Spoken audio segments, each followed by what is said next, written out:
We are going to continue over previous topic matter. Matter जो कि atom से मिलकर बना होता है। जब हम इसे हीट प्रोवाइड करते हैं तो मैटर एक फॉर्म से दूसरे फॉर्म में चेंज हो जाता है। There are 3 form of matter, solid, liquid and gas. जब हम हीट प्रोवाइड करते हैं तो सॉलिड लिक्विड में कन्वर्ट हो जाता है और लिक्विड गैस में। इस तरह से ये प्रोसेस रिवर्स भी हो सकता है। सॉलिड के अंदर एटम्स टाइटली पैक्ड होते हैं और वो मूव नहीं करते, लेकिन जैसे ही हम इसे हीट प्रोवाइड करते हैं तो इसके एटम्स वाइब्रेट करना शुरू कर देते हैं और आहिस्ता आहिस्ता इनकी वाइब्रेशन इंक्रीज हो जाती है और इनके दरमियान बॉन्ड ब्रेक हो जाता है और ये मेल्ट करना शुरू कर देते हैं। Like chocolate and ice cream. जैसी आइसक्रीम को हीट प्रोवाइड करते हैं तो ये मेल्ट करना शुरू कर देती है।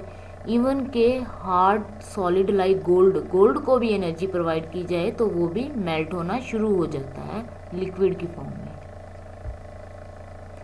इवन डैट हॉट रॉक्स को भी एनर्जी प्रोवाइड की जाए तो वो भी मेल्ट करना शुरू कर देती हैं। इसके बरकस जब हम इसमें से एनर्जी रिमूव कर देते हैं तो लिक्विड सॉलिड में कन्वर्ट होना शुरू हो जाता है और एटम्स के दरमियान जो मोशन है, हरकत है, वो कम होना शुरू हो जाती है और ये टाइटली पैक्ड होकर सॉलिड बना देते हैं लाइक आइस। आज हम चेंजिंग स्टेट में फ्रीजिंग डिस्कस करें। Freezing matter change it form from a liquid into a solid.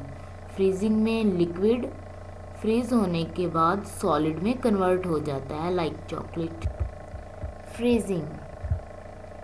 Freezing matter changes it form from a liquid into a solid.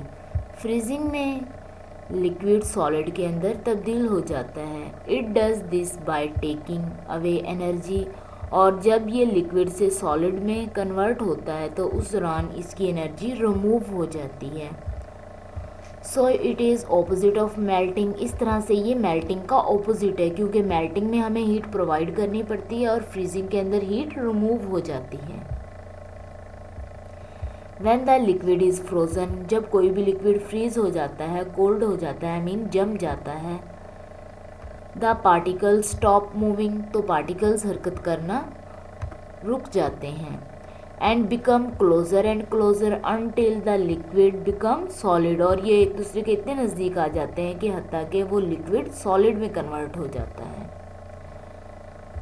All liquids have a freezing point that is measured by temperature. तमाम liquids का freezing point होता है जिसे हम temperature के ज़रिए पैमाइश कर सकते हैं, माप सकते हैं। This point is same as the melting point for that substance in its solid state. Freezing point solid state में melting point के बराबर ही होता है। When the temperature of the liquid fall below this point, जैसे ही liquid का temperature इस point से नीचे जाता है, it turn into solid, और फिर ये किस में तब्दील होना शुरू हो जाता है, सॉलिड में। When you burn a candle, जैसे ही हम एक कैंडल बर्न करते हैं, the wax start to melt, और वैक्स मेल्ट करना शुरू कर देती है। When the temperature reach about 60 degree Celsius, जब टेम्परेचर कहाँ पहुँच जाता है, 60 डिग्री सेल्सियस पर। The wax would remains as liquid if it stay near the heat because it would become hotter and hotter. वो वैक्स जो हीट के नज़दीक होती है वो लिक्विड में कन्वर्ट होना शुरू हो जाती है। नाउ लुक हियर, ये हीट है, वो वैक्स जो हीट के नज़दीक है वो सारी किस में कन्वर्ट होना शुरू हो जाती है, लिक्विड में, क्योंकि वो हॉटर और हॉटर होना शुरू हो जाती है, गर्म से गर्म तर होती जाती है। हाउएवर, ताहम, gravity cause the liquid wax to run down the sides of the candle. इस तरह से ग्रेविटी की वजह से लिक्विड वैक्स कैंडल के नीचे की तरफ मूव करना शुरू कर देती है।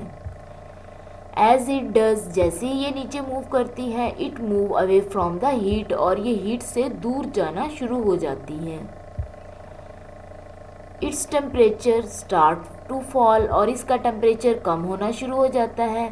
When it falls back to 60 degree Celsius, जैसे ये टेम्परेचर दोबारा से 60 डिग्री सेल्सियस तक पहुंच जाता है, it start to become solid again, तो फिर ये लिक्विड वैक्स दोबारा से सॉलिड बनना शुरू हो जाती है।